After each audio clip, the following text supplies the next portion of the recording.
Today we are looking at the Pythagorean Theorem, and the first thing we're going to do with the Pythagorean Theorem is just do a quick review labeling the vertices and sides of triangles. So each vertex of a triangle, so like here, is labeled with a capital letter, and the opposite side is labeled with the same letter but in lowercase. So this vertex was capital B, therefore its opposite side, this would be side B, shown in lowercase letter. All right, same thing here. This is angle, this is the vertex or angle N, and then here's the side, lowercase n. So when we look at a full triangle, we have angle A here, opposite to it, that's its side A. This is angle M, opposite to it, that is side M. This is angle or vertex T, and opposite to it, that is its side with a small or lowercase letter. All right, so if we were looking at these examples, this was angle R, so opposite to it, this would be lowercase r side. This is vertex A. This would be opposite to it, that's its side, A. And then this is capital N, that's the vertex. So opposite to that, that would be its side N. All right, similarly, we can do the same thing here. This would be O, this would be side M, and this would be side N. All right, if this was angle R, this would be side R, lowercase.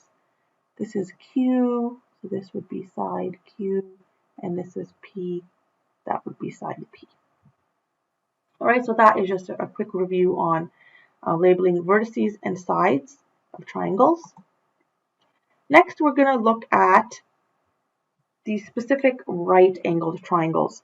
So in all right-angled triangles, there's a special side that is called the hypotenuse.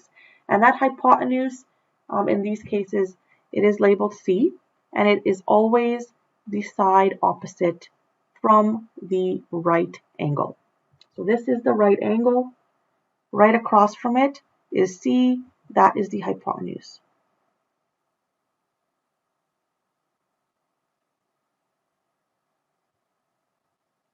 All right, again, this is the right angle. Right across from the right angle is the hypotenuse, labeled C. Similarly, in this one, this is a right angle triangle. Right across from the right angle is the hypotenuse, labeled C. The other two sides, they're labeled A and B. They're called the legs. So A and B. A stands for altitude, B stands for base. That is how we can remember those. But if you switch these two in the formula, it doesn't matter, as long as you remember which one is the hypotenuse. Okay? And the other way you can remember the hypotenuse is it will always be the longest length in a right-angled triangle. All right, so two ways to remember which one the hypotenuse is. Firstly, it's always opposite the right angle, and secondly, it will always be the longest length, longest side in a triangle. So the Pythagorean theorem states that in any right-angled triangle, it has to be a right-angled triangle. It can't be any other type of triangle. The square of the hypotenuse is equal to the sum of the squares on the other two sides. So a squared plus b squared is equal to c squared. All right, and we can see the diagram here shown as squares. So if we look at side A, it's a square made of 3 by 3. Side B is a square made of 4 by 4. And square C here is a square made of 5 by 5. So using that in the formula here, which is that c squared is equal to a squared plus b squared. C squared is 5 squared, 5 squares. 3 is equal to a squared, which is 3 squared, plus b squared, which is 4 squared. All right, so 5 squared is equal to 25. 3 squared is equal to 9. 4 squared is equal to 16. 9 plus 16 is equal to 25. So 25 is equal to 25, and that verifies the Pythagorean theorem.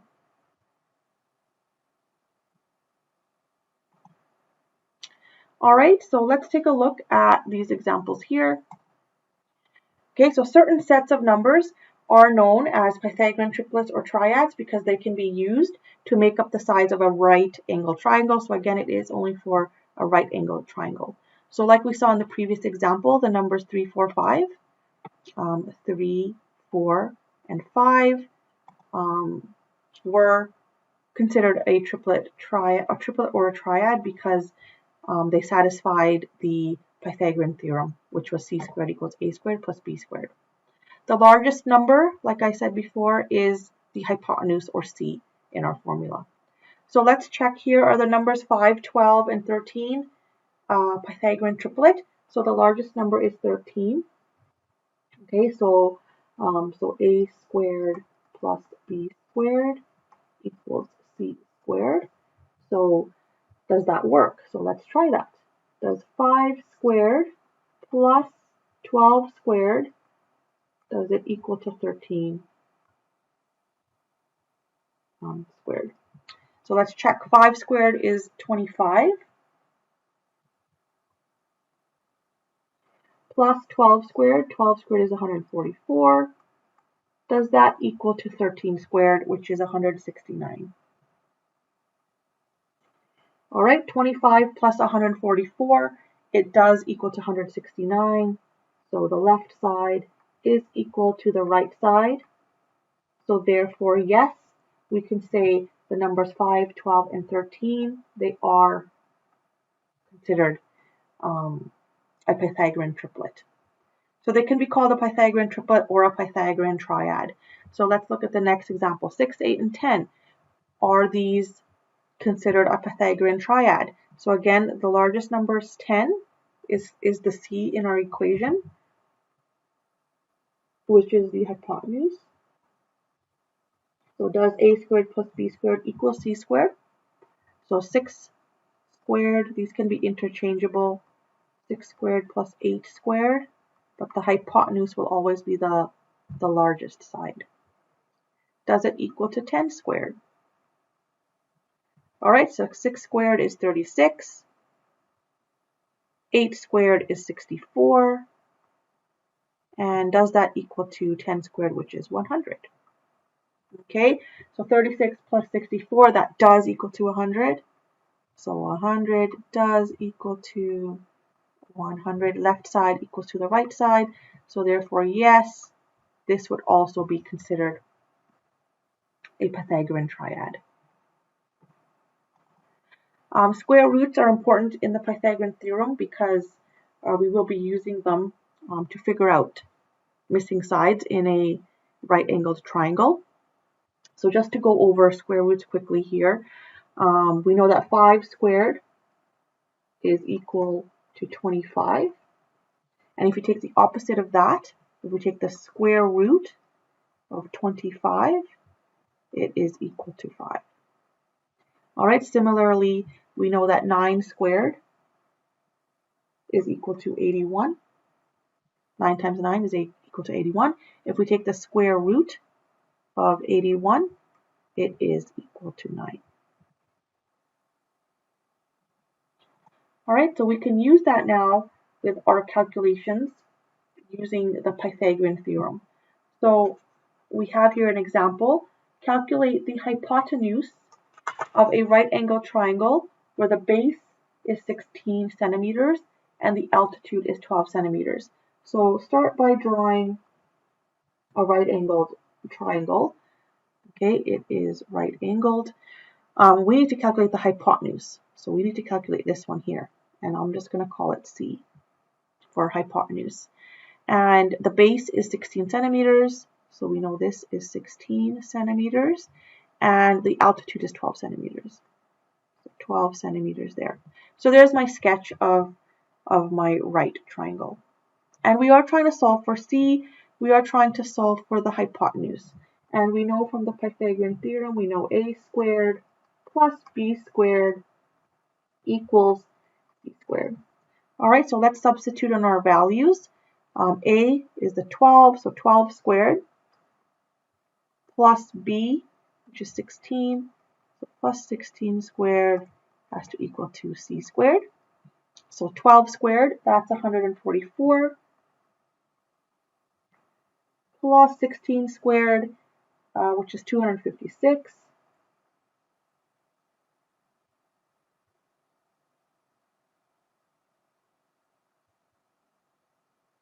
equals c squared. 144 plus 256 gives me 400. So 400 is equal to c squared. All right, but we need to figure out c, not c squared. So this is where we would use our square root. Okay, so you take your square root now of 400. The square root of 400 is 20. So 20 centimeters is equal to c.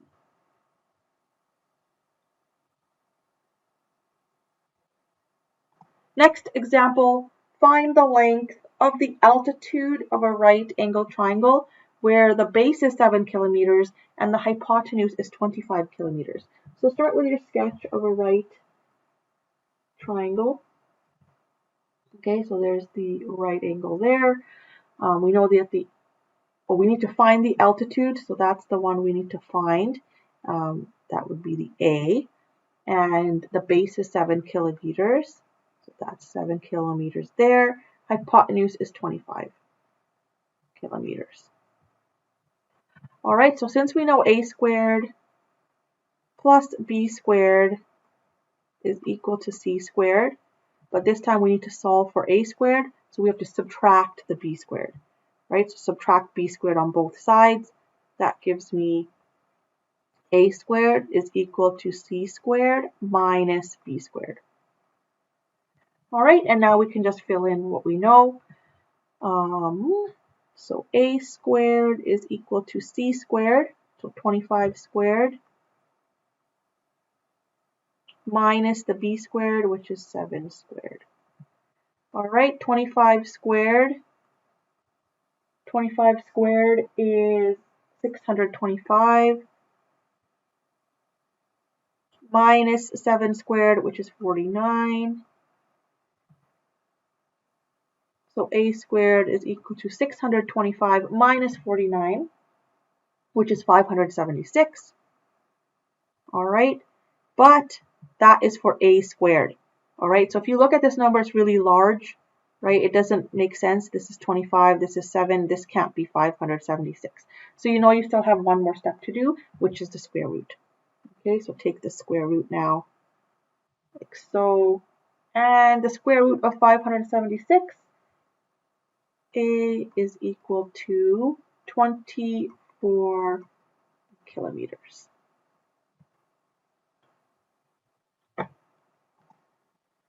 All right, so we have these last 3 questions to try.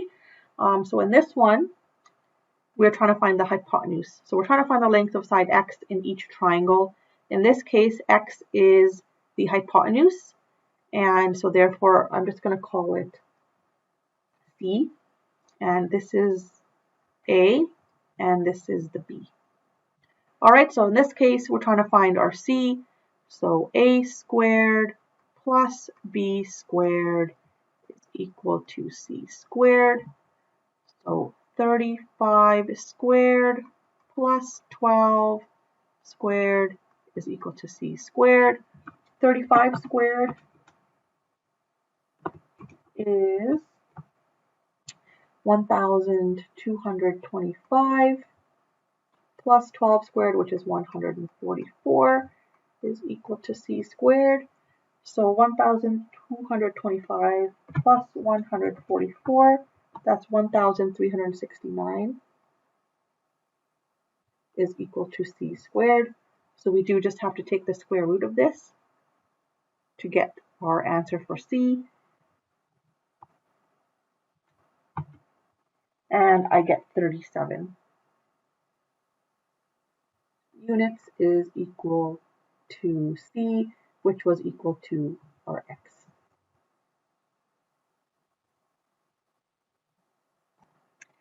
Okay, so in this next example, there's our right angle. So that means this is the hypotenuse. That is the hypotenuse. This is the B, and this is the a. So we're trying to solve for the b. Okay, so looking at our formula, a squared plus b squared equals c squared, we're going to subtract the a squared on both sides to give us b squared. So b squared is equal to c squared minus a squared.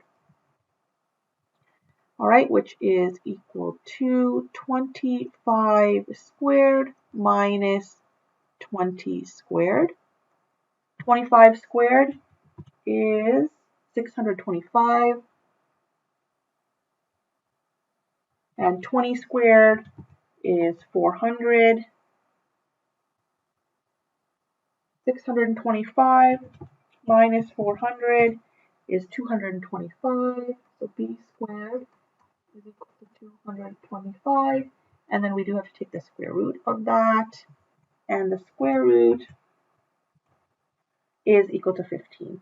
So therefore b is equal to 15. In this case, we're given units, so 15 meters. Okay, and the last one, in the last one, there's our right angle. So that means this is the hypotenuse. So that is C. This is altitude. This is the A. And this is the base. That's B. So in this case, we're trying to solve for A, which is the x. So similarly here, a squared plus b squared equals c squared.